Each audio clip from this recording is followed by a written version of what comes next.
South Indian film industry के मारूफ अदाकार अल्लू अर्जुन को 14 दिसंबर की सुबह तेलंगाना हाई कोर्ट से जमानत मिलने के बाद हैदराबाद सेंट्रल जेल चंचलगुड़ा से रिहा कर दिया गया। जेल से रिहाई के वक्त उनके वालिद अल्लू अरविंद और ससुर के चंद्रशेखर उनके इस्तकबाल के लिए मौजूद थे। अल्लू अरविंद के मद्दाह भी उनकी रिहाई से बहुत खुश थे और अदाकार ने घर पहुंचकर तमाम मद्दाहों का शुक्रिया अदा किया। जेल से बाहर निकलने के बाद अल्लू अर्जुन ने मीडिया से बातचीत करते हुए कहा, फिक्र की बात नहीं है, मैं बिल्कुल ठीक हूँ। मैं कानून पर मुकम्मल यकीन रखता हूँ और इस केस के दौरान अदालत में जो कुछ हो रहा है मैं उस पर तबसरा नहीं करना चाहता। उन्होंने मजीद कहा कि वो पुलिस के साथ मुकम्मल ताउन करेंगे और कानून की पासदारी करेंगे। अदाकार ने मुतासरा खानदान के लिए अपनी दिली हमदर्दी का इजहार करते हुए कहा कि मैं इस हादसे में फौत होने वाली खातून के खानदान के साथ पूरी हमदर्दी का इजहार करता हूँ। ये एक अफसोसनाक वाकया था और मैं उनकी मदद के लिए हमेशा मौजूद रहूंगा। अल्लू अर्जुन ने इस हादसे के बारे में वजाहत देते हुए कहा कि ये हादसा एक गैर इरादी वाकया था। उन्होंने कहा, मैं फिल्म देखने के लिए सिनेमा हॉल गया था और अचानक ये वाकया पेश आया। ये कोई जानबूझकर नहीं किया गया था। अपने मद्दाहों का शुक्रिया अदा करते हुए अल्लू अर्जुन ने कहा, मैं उन तमाम लोगों का शुक्रगुजार हूँ जो मेरे साथ इस वक्त खड़े हैं और मुझे उनके सपोर्ट की वजह से आज यहाँ मौजूद हूँ।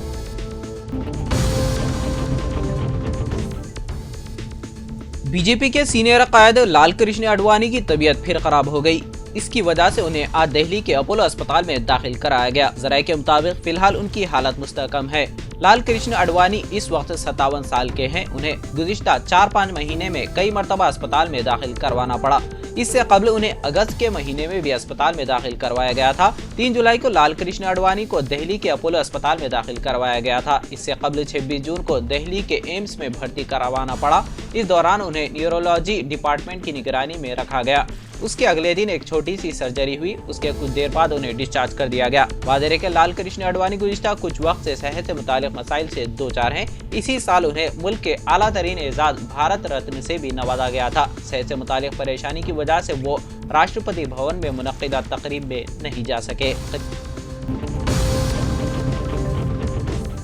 किसान अपने मुतालिबात को लेकर गुज़िश्ता 10 माह से शंभू और खानवरी सरहद पर खड़े हैं। आज किसानों का एक ग्रुप एक बार फिर शंभू बॉर्डर से दिल्ली रवाना होगा। इससे कबल पुलिस ने किसानों को सरहद पर ही रोक दिया था।